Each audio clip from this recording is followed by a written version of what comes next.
All right, so here I am out in the desert, Arizona, Pilot Knob, Yuma, Arizona. And everything's been working great with the e-bike. I haven't put that front knobby tire on there yet. I probably should have, but they charge for air here. Every single place I went, even Love's, charges $1.50 to use a chintzy air compressor. So I'm thinking maybe I can take the battery I built. It's a 14S10P. A huge battery. I'll put a link in the description so you can check it out if you really want to, and how I built it and everything like that. I want to get that mounted on here. I went to Lowe's and picked up some stuff that was very expensive. I'll tell you about that in a bit. And I want to try and get that battery on there. This battery is really heavy, but I basically want it like this. I think if I use some angle iron and flat aluminum, I can make this work. Okay, so this is what $58 will get you. I now have 4 hacksaws because there's 3 at home. I got a drill bit and tap in one. I got some machine screws. I got some flat aluminum, which isn't very thick. And I got this angle iron of steel stuff that costed $26 and something plus tax. Here's the bottom pieces. Now I need to cut that flat bar so I can bolt it on there and there, maybe one in the middle. Pickle juice, it's just sitting there.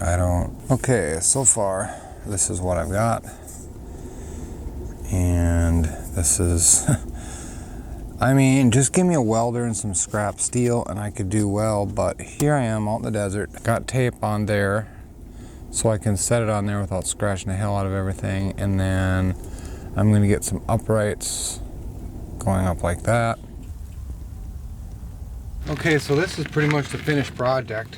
I put 2 braces on the back and it is braced on the top. So yeah, now I got myself some cheap black paint for, I couldn't believe they even sold paint for 95 cents.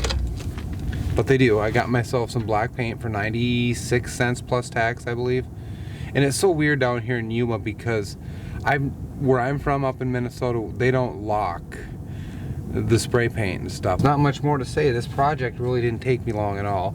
And we'll see how it holds up, but it feels really solid. So yeah, just a quick way that I added a lot more range to this bike. Theoretically, I should be able to get almost 90 miles.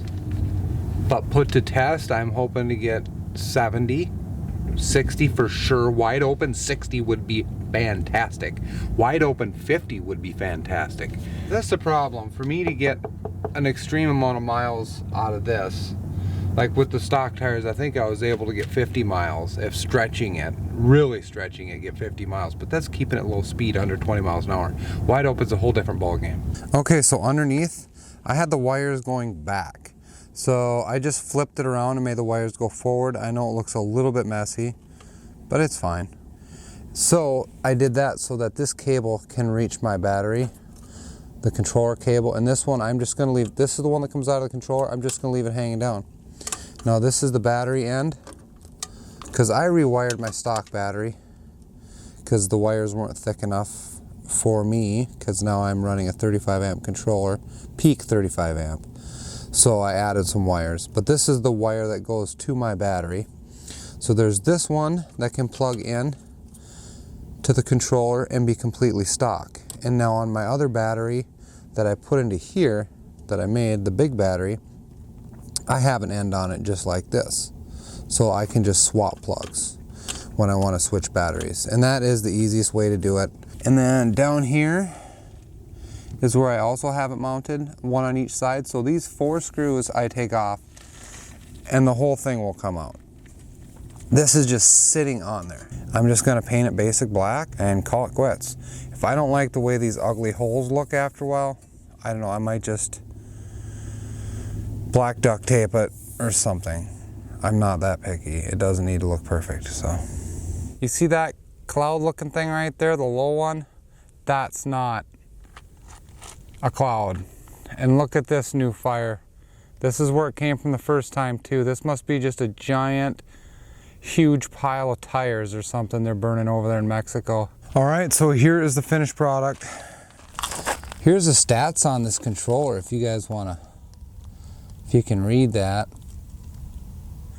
Everything looks pretty clean. You can see I put a brace down to there. And I've just got it setting on some pads underneath there, so some of the weight's setting down there. Some of the weight is taken by this bracket pulling from the top, so it doesn't have all the weight down on this bottom one. It is spread out. And I don't even have anything to hold that battery in because it can't come too far forward without hitting this battery. I mean, as far as I'm concerned, it worked out really good. I kind of got lucky. And honestly, I don't know if I could run a fender anymore. It almost looks like that battery sticks out a little bit. You can see I got the Shinko 241 back on the front. I highly recommend these tires, but with these tires, I also highly recommend a backup battery. So yeah, that's it, guys. That's how it turned out.